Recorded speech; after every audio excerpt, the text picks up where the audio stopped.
ایک دن بادشاہ کو ایک عجیب و غریب خواہش آئی۔ اس نے اپنے وزیر کو حکم دیا کہ مجھے ایک ایسا محل بنا کر دو جس کی تعمیر کے اوپر سے نیچے کی طرف جائے، اور اگر وزیر 10 دن کے اندر یہ کام شروع نہ کر سکے تو اس کا سر قلم کر دیا جائے۔ ایک مرتبہ کا ذکر ہے کہ ایک ملک کا بادشاہ بہت ظالم تھا۔ وہ رعایا سے ہر وقت عجیب و غریب فرمائش کرتا رہتا تھا۔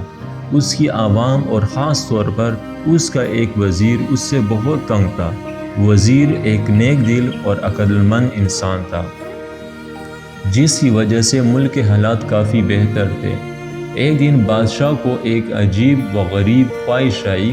اس نے اپنے وزیر کو حکم دیا کہ مجھے ایک ایسا محل بنا کر دو جس کی تعمیر اوپر سے نیچے کی طرف کی جائے، اور اگر وزیر 10 دن کے اندر یہ کام شروع نہ کر سکے تو اس کا سر قلم کر دیا جائے۔ وزیر بہت پریشان ہوا کہ اب کیا کرے۔ بہرحال جب وہ اپنے گھر پہنچا تو اس نے اپنی بیوی کو سارا قصہ سنایا۔ بیوی نے مشورہ دیا کہ تم اللہ سے مدد طلب کرو۔ وزیر نے فوراً وضو کیا اور 2 نفل پڑھے اور اللہ سے دعا کی۔ دعا کرتے کرتے وزیر کو نیند آ گئی۔ خواب میں کیا دیکھتا ہے کہ وہ ایک جنگل میں جا رہا ہے۔ اس کو کوئی چمکتی ہوئی چیز ملتی ہے جسے لے کر وہ بادشاہ کو دے دیتا ہے اور بادشاہ بہت خوش ہو جاتا ہے۔ صبح وزیر نے اپنی بیوی کو سارا خواب سنایا تو بیوی نے فوراً کہا کہ جنگل کی طرف جاؤ، وہاں سے تمہیں مدد ملے گی۔ وزیر نے اگلے دن رخ سفر باندھا اور جنگل کی طرف نکل پڑا اور تھوڑا آرام کرتا اور پھر چلتا۔ چلتے چلتے اس کو 5 دن ہو گئے لیکن کچھ کامیابی نہ ملی، تو اس نے سوچا کہ چلو اب واپس چلتے ہیں، اس مسئلے کا کوئی حل نہیں۔ جب وہ واپس مڑنے لگا تو اچانک اس کی نظر ایک خرگوش پر پڑی جو بیچارہ شکنجے میں پھنسا ہوا تھا۔ نیک دل وزیر نے فوراً شکنجے سے خرگوش کو آزاد کرایا اور پھر واپس مڑنے ہی لگا تھا کہ ایک آواز آئی، اے نیک دل انسان، تمہارا بہت شکریہ۔ وزیر حیرت سے موڑا تو کیا دیکھتا ہے کہ ایک چھوٹا سا بونا کھڑا ہے۔ وزیر کے پوچھنے پر اس نے بتایا کہ اس کو ایک جادوگر نے خرگوش بنایا ہوا تھا۔ شکنجہ کھولتے ہی جادوگر کا اثر زائل ہو گیا۔ وزیر نے اسے اپنی مشکل بتائی تو بونے نے اسے اپنے ساتھ چلنے کو کہا۔ چلتے چلتے وہ وزیر کو ایک غار کے پاس لے آیا اور اسے اندر جانے کو کہا۔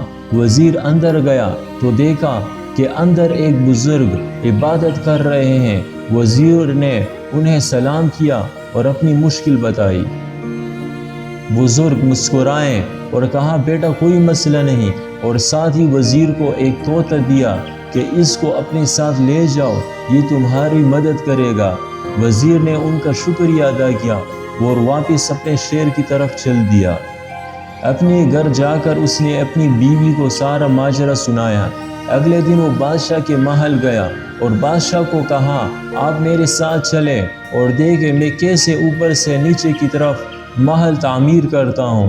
وزیر بادشاہ کو ایک کھلی جگہ لے آیا جہاں بادشاہ نے نیا محل بنانے کو کہا تھا۔ اس جگہ مزدور اور مستری تعمیراتی سامان پڑا ہوا تھا۔ وزیر نے طوطے کو ہوا میں چھوڑا اور کہا، چلو میاں میٹھو اب اپنا کام دکھاؤ۔ طوطا اڑتا ہے، کافی اونچائی پر چلا گیا، آوازیں لگانے شروع کر دی کہ اینٹیں پکڑاؤ، اینٹیں پکڑاؤ۔ بادشاہ یہ سن کر غصے میں آ گیا اور وزیر کو کہا، بھلا اتنی زیادہ اونچائی پر کوئی اینٹ کیسے پہنچائے گا؟ وزیر یہ سن کر بولا، حضور والا، اگر اتنی اونچائی پر اینٹیں نہیں پہنچائی جا سکتی تو اوپر سے نیچے تعمیر کیسے کی جا سکتی ہے؟ بادشاہ وزیر کی عقل مندی دیکھ کر بہت خوش ہوا اور اس نے اپنی غلط کاموں کی معافی مانگی اور وہ بھی ایک نیک دل اور اچھا انسان بن گیا۔